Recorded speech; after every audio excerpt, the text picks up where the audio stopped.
कैसे हैं आप सभी। आई होप आप सभी अच्छे होंगे और स्वस्थ होंगे। बोर्ड एग्जाम 2025 की तैयारी जो है वो अच्छे तरीके से कर रहे होंगे। तो आज की इस वीडियो में हम बात करने वाले हैं क्लास 10th सामाजिक विज्ञान में। किसमें? क्लास 10th सामाजिक विज्ञान में 20 इंपॉर्टेंट क्वेश्चन बताऊंगा जो बहुविकल्पीय प्रश्न होने वाले हैं ना। 20 महत्वपूर्ण बहुविकल्पीय प्रश्न हैं जो 2025 बोर्ड एग्जाम की दृष्टि से बहुत ही इंपॉर्टेंट है। यदि आप क्या करेंगे, इस वीडियो को लास्ट तक देख के सारे क्वेश्चन को अच्छे से समझ लेंगे, है ना। जितने मैं 20 इंपॉर्टेंट क्वेश्चन बताने वाला हूं उनको यदि आप अच्छे तरीके से समझ लेंगे, देन मैं गारंटी लेता हूं आपके जो 20 नंबर एमसीक्यूज के आते हैं वो बिल्कुल कन्फर्म हो जाएंगे, है ना। क्योंकि भाई आप जानते हैं कि आपके सामाजिक विषय के पेपर में 20 नंबर के बहुविकल्पीय प्रश्न बनेंगे। इवन यहाँ तक कि सभी सब्जेक्ट में 20 नंबर के एमसीक्यूज आते हैं। यदि आप इस वीडियो को लास्ट तक देख के सारे क्वेश्चन को अच्छे से नोट डाउन करके तैयार करेंगे, देन मैं गारंटी लेता हूं इनमें से जो क्वेश्चन है वो आपके बोर्ड एग्जाम में जरूर फंसेंगे।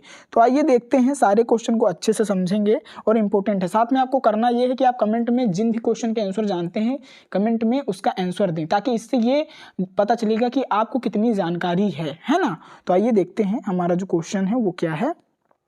तो जो पहला हमारा क्वेश्चन है वो है नेपोलियन का संबंध किस देश से था। जो पहला क्वेश्चन है वो है नेपोलियन का जो संबंध था वो किस देश से था, है ना। तो ये पहला क्वेश्चन है। ऑप्शन दिया गया है जर्मनी, दूसरा ऑप्शन इटली, तीसरा ऑप्शन फ्रांस और चौथा ऑप्शन डी नंबर जो है वो इंग्लैंड। तो ये टोटल 4 ऑप्शन दिए गए हैं। पहला A number Germany, B number Italy, C number France और डी नंबर इंग्लैंड। तो नेपोलियन का जो संबंध है वो किस देश से था, तो आप सभी जानते होंगे कि जो नेपोलियन का संबंध था वो फ्रांस से था। तो सी नंबर जो ऑप्शन है बिल्कुल करेक्ट है ना। जो सी नंबर ऑप्शन है बिल्कुल सही है। तो नेपोलियन का संबंध किस देश से था? फ्रांस से था। तो ये पहला क्वेश्चन हो गया। चलो दूसरा क्वेश्चन आपको मैं दिखाता हूँ। दूसरा क्वेश्चन क्या है? दूसरा क्वेश्चन है यूरोप में किस दशक में बड़ी आर्थिक मंदी आई, है ना। जो बड़ी आर्थिक मंदी है वो कब आई यूरोप में, है ना, किस दशक में आई। तो ऑप्शन दिया गया है ए नंबर 1820 में, बी नंबर 1830 ईस्वी में, सी नंबर 1840 ईस्वी में और डी नंबर 1850 ईस्वी में। तो यूरोप के किस दशक में जो बड़ी आर्थिक मंदी आई वो 1830 ईस्वी में, यानी बी नंबर जो ऑप्शन है बिल्कुल करेक्ट है ना। तो यूरोप के किस दशक में बड़ी आर्थिक मंदी आई? 1830 के ईस्वी के दशक में, है ना। तो बी नंबर जो ऑप्शन है बिल्कुल करेक्ट है। चलो तीसरा क्वेश्चन मैं आपको दिखाता हूँ। इंपॉर्टेंट क्वेश्चन है ये। सारे क्वेश्चन को तैयार करेंगे देन आपकी जो प्रिपरेशन है वो अच्छी होगी। तीसरा क्वेश्चन है चौरी चौरा कांड किस वर्ष घटित हुआ। जो चौरी चौरा कांड है वो किस वर्ष घटित हुआ? ऑप्शन आपको दिए गए हैं। ए नंबर वर्ष 1920 में, बी नंबर वर्ष 1921 में, सी नंबर वर्ष 1922 में और डी नंबर वर्ष 1925 में। तो चौरी चौरा कांड जो है वो किस वर्ष घटित हुआ आपने पढ़ा होगा। ये क्लास 10th सोशल साइंस में इतिहास पार्ट का क्वेश्चन है। तो चौरी चौरा कांड किस वर्ष घटित हुआ? तो जो इसका जो सही आंसर है वो है सी नंबर 1922 में। तो चौरी चौरा कांड जो है वो वर्ष 1922 ईस्वी में घटित हुआ। तो सही ऑप्शन जो है वो क्या हो जाएगा? 1922। चलो नेक्स्ट क्वेश्चन मैं आपको दिखाता हूँ क्या है।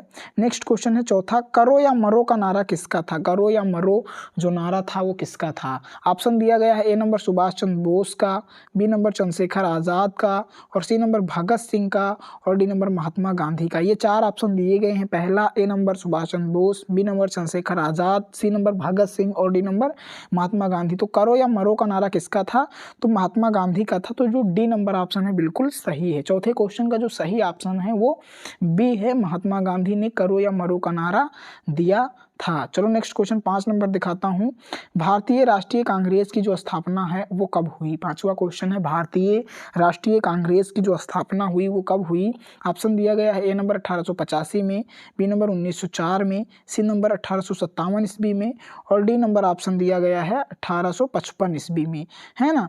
तो इसमें जो सही आंसर है वो क्या हो जाएगा? भारतीय राष्ट्रीय कांग्रेस की जो स्थापना हुई वो 1885 ईस्वी में हुई। तो ए नंबर जो ऑप्शन है बिल्कुल करेक्ट हो जाएगा 5 नंबर क्वेश्चन का, है ना। तो सही आंसर क्या है? ए नंबर 1885 ईस्वी में भारतीय राष्ट्रीय कांग्रेस की जो स्थापना है वो हुई थी। चलो नेक्स्ट क्वेश्चन में 6 नंबर आपको दिखाता हूँ। 6 नंबर क्वेश्चन है, दक्षिण अमेरिका का एल डोराडो किस लिए प्रसिद्ध है। जो दक्षिण अमेरिका का एल डोराडो है वो किस लिए प्रसिद्ध है आपको बताना है ना। एल डोराडो जो है वो किस लिए प्रसिद्ध है? दक्षिण अमेरिका में ये स्थान है। पहला है सोने के लिए, बी नंबर है हीरों के लिए और सी नंबर है कोयला खानों के लिए और डी नंबर है तांबों के लिए, है ना। तो दक्षिण अमेरिका का जो एल डोराडो है वो किसके लिए प्रसिद्ध है, ये आपको बताना है। तो जो दक्षिण अमेरिका है उसमें एल डोराडो जो है वो सोने के लिए प्रसिद्ध है। किस लिए प्रसिद्ध है, सोने के लिए, है ना। तो जो ए नंबर ऑप्शन है बिल्कुल करेक्ट है क्वेश्चन नंबर 6 का। चलो 7 नंबर क्वेश्चन में दिखाता हूँ। 19वीं शताब्दी के मध्य भारत में कौन सा परिवर्तन हुआ। 7वां क्वेश्चन है, 19वीं शताब्दी के मध्य भारत में कौन सा परिवर्तन हुआ। ऑप्शन दिया गया है, ए नंबर कुटीर उद्योग का पतन हुआ, बी नंबर जमीन का किराया बढ़ गया, सी नंबर खदानों के लिए जमीन की सफाई होने लगी, और डी नंबर उपरोक्त सभी। तो ये 4 ऑप्शन दिए गए हैं। तो 19वीं शताब्दी के मध्य में पहला कुटीर उद्योग का पतन भी हुआ, दूसरा जमीन का किराया भी बढ़ा, तीसरा खदानों के लिए जमीन की सफाई हुई। यानी जो इसका सही आंसर है वो हो जाएगा डी नंबर उपरोक्त सभी, है ना। 7वें क्वेश्चन का जो सही आंसर है वो उपरोक्त सभी है। कुटीर उद्योग का पतन, जमीन का किराया बढ़ना, खदानों के लिए जमीन की सफाई करना, ये सारे आंसर सही हैं। तो ऑप्शन जो डी नंबर है उपरोक्त सभी वो सही हो जाएगा। 19वीं शताब्दी के मध्य में ये सारे परिवर्तन हुए। तो चलो नेक्स्ट क्वेश्चन में दिखाता हूँ 8 नंबर। निम्न में से कौन सा अजीवीय संसाधन, अजैवीय, है ना, निम्न में से कौन सा अजैवीय संसाधन है। ऑप्शन दिया गया ए नंबर चट्टानी, बी नंबर पशु, और ऑप्शन सी नंबर है यहाँ पे पौधे, और डी नंबर है मछलियाँ।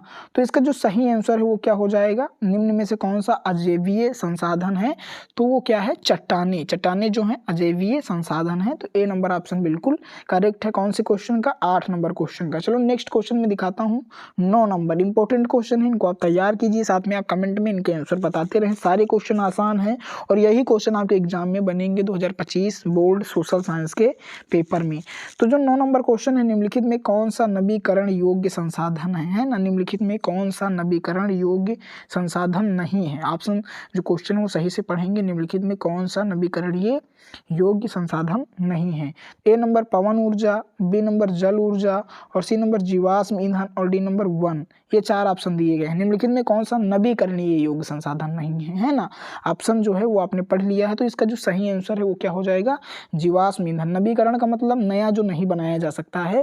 तो जो जीवाश्म ईंधन है उसको हम फिर से उत्पादित नहीं कर सकते हैं, यही इसका मतलब है। तो 9 नंबर क्वेश्चन का जो सही आंसर है वो सी नंबर हो जाएगा, जीवाश्म ईंधन। चलो नेक्स्ट क्वेश्चन में दिखाता हूँ आपको 10 नंबर। भारत में निम्न में से किस क्षेत्र में खनिजों और जीवाश्म ईंधन के समृद्ध भंडार है, मतलब अधिक भंडार है। भारत में निम्न में से किस क्षेत्रों में खनिजों और जीवाश्म ईंधन के जो समृद्ध भंडार हैं वो आपको बताने हैं किस क्षेत्र में। ए नंबर मैदान में है, बी नंबर पठार में है, और बी नंबर पर्वत में है, और सी नंबर पठार में है, और डी नंबर रेगिस्तान में है। तो जो भारत में खनिज और जीवाश्म ईंधन के जो समृद्ध भंडार हैं वो कहाँ पे स्थित हैं, पठार में। तो जो सी नंबर ऑप्शन है बिल्कुल करेक्ट हो जाएगा 10 नंबर क्वेश्चन का। भारत में जो खनिज और जीवाश्म ईंधन के समृद्ध भंडार हैं वो पठार है। चलो नेक्स्ट क्वेश्चन में आपको दिखाता हूँ 11 नंबर। कपास की खेती के लिए सबसे उचित भूमि कौन सी है। भाई जो कपास की खेती है उसके लिए जो सबसे उचित भूमि है वो कौन सी है, ये आपको बताना है। ए नंबर काली मिट्टी, बी नंबर लाल मिट्टी, सी नंबर जलोढ़ मिट्टी, और डी नंबर लेटेराइट मिट्टी। तो जो भारत में, एक बार क्वेश्चन देखेंगे, कपास की खेती के लिए जो सबसे उचित भूमि है वो है काली मिट्टी। क्या है, ए नंबर जो ऑप्शन है बिल्कुल करेक्ट है। काली मिट्टी जो है वो उपयोगी है किसके लिए, कपास की खेती के लिए। चलो नेक्स्ट क्वेश्चन में आपको दिखाता हूँ 12 नंबर। निम्न में से किसकी अधिक मात्रा जलोढ़ मिट्टी में पाई जाती है। अधिक मात्रा में जो पाया जाता है किसमें, जलोढ़ मृदा में, वो आपको बताना है। ए नंबर पोटास की मात्रा, बी नंबर चूना, सी नंबर फास्फोरस, और डी नंबर ये सभी। तो जलोढ़ मिट्टी में ये सभी पाए जाते हैं। तो डी नंबर जो ऑप्शन है बिल्कुल करेक्ट है। जलोढ़ मिट्टी में क्या क्या पाया जाता है, पोटास, चूना, फास्फोरस, यानी ये सभी। तो डी नंबर ऑप्शन बिल्कुल करेक्ट है 12 नंबर क्वेश्चन का। चलो नेक्स्ट क्वेश्चन में आपको दिखाता हूँ 13 नंबर। निम्न में से किसे हरा सोना के नाम से जाना जाता है। किसे हरा सोना कहा जाता है, हरा सोना, है ना। तो ऑप्शन है ए नंबर वन संसाधन, बी नंबर जल संसाधन, और सी नंबर भूमि संसाधन, और डी नंबर मानव संसाधन। तो निम्न में से किसे हरा सोना के नाम से जाना जाता है, तो किसको, वन संसाधन को हरा सोना के नाम से जाना जाता है ना। निम्न में से हरा सोना के नाम से किसे जाना जाता है, वन संसाधन को। चलो नेक्स्ट क्वेश्चन में दिखाता हूँ 14 नंबर क्या है। भारतीय वन्य जीव अधिनियम कब पारित हुआ। जो भारतीय वन्य जीव अधिनियम है वो कब पारित हुआ। तो ऑप्शन दिए गए हैं। ए नंबर वर्ष 1972 में, बी नंबर वर्ष 1982 में, सी नंबर वर्ष 1970 में, और डी नंबर वर्ष 1971 में। तो भारतीय वन्य जीव अधिनियम जो है वो वर्ष 1972 ईस्वी में पारित हुआ। तो ए नंबर जो ऑप्शन है बिल्कुल करेक्ट है। भारतीय वन्य जीव अधिनियम कब पारित हुआ, वर्ष 1972 ईस्वी में। तो ए नंबर जो ऑप्शन है बिल्कुल करेक्ट है। 14 नंबर क्वेश्चन आपको समझ में आया होगा। चलो 15 नंबर क्वेश्चन है, किस प्रदेश में गेहूं सर्वाधिक पैदा होता है? किस प्रदेश में जो गेहूं है उसकी पैदावार सबसे अधिक होती है? ऑप्शन दिया गया है ए नंबर पंजाब में, बी नंबर राजस्थान में, सी नंबर बिहार में और डी नंबर उत्तर प्रदेश में। तो गेहूं की पैदावार जो सर्वाधिक होती है वो उत्तर प्रदेश में होती है। तो डी नंबर जो ऑप्शन है बिल्कुल करेक्ट है 15 नंबर क्वेश्चन का, है ना। किस प्रदेश में गेहूं सबसे अधिक पैदा होता है? अपने उत्तर प्रदेश में। तो डी नंबर जो ऑप्शन है बिल्कुल करेक्ट है। ये 15 नंबर क्वेश्चन हो गया। चलो नेक्स्ट 16 नंबर क्वेश्चन दिखाते हैं। भारत का पड़ोसी द्वीपीय देश कौन सा है? भाई भारत का जो पड़ोसी द्वीपीय देश है वो कौन सा है, ये आपको बताना है ना। तो भारत का जो पड़ोसी द्वीपीय देश है वो ए नंबर ऑप्शन दिया गया है बांग्ला है, बी नंबर नेपाल है और सी नंबर पाकिस्तान है और डी नंबर श्रीलंका है। पहला बांग्लादेश, दूसरा नेपाल और तीसरा पाकिस्तान और चौथा श्रीलंका। तो भारत का जो द्वीपीय देश है वो कौन सा है? वो है श्रीलंका। तो डी नंबर जो ऑप्शन है बिल्कुल करेक्ट है। भारत का जो पड़ोसी द्वीपीय देश है वो क्या है? श्रीलंका है। तो जो डी नंबर ऑप्शन है बिल्कुल करेक्ट है। ये 16 नंबर क्वेश्चन हो गया।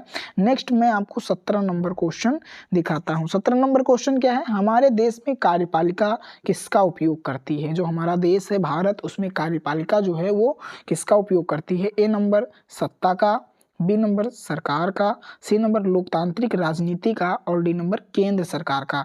तो हमारे देश में जो कार्यपालिका है वो उपयोग करती है सत्ता का। तो जो ए नंबर ऑप्शन है बिल्कुल करेक्ट है ना। हमारे देश में जो कार्यपालिका है वो किसका उपयोग करती है?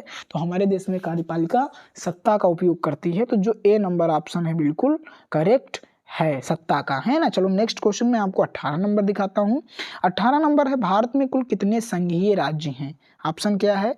देखो, पहला है 27 ए नंबर, बी नंबर है 28 और सी नंबर है 32 और डी नंबर है 30। तो भारत में कितने संघीय राज्य हैं? तो जो सही आंसर है वो बी नंबर हो जाएगा। टोटल 28 जो राज्य हैं वो भारत में संघीय राज्य हैं। समझ में आया आपको? भारत में कुल कितने राज्य हैं? संघीय राज्य हैं। तो 28 संघीय राज्य हैं। तो जो बी नंबर ऑप्शन है बिल्कुल करेक्ट है। तो ये क्वेश्चन का आंसर जो है बिल्कुल कंफर्म हो गया होगा। 19 नंबर क्वेश्चन है, भारत की राजभाषा कौन सी है ना। भारत की जो राजभाषा है वो कौन सी है? ऑप्शन दिया गया है ए नंबर तमिल है और बी नंबर सिंहली है और सी नंबर जो है हिंदी है और डी नंबर अंग्रेजी।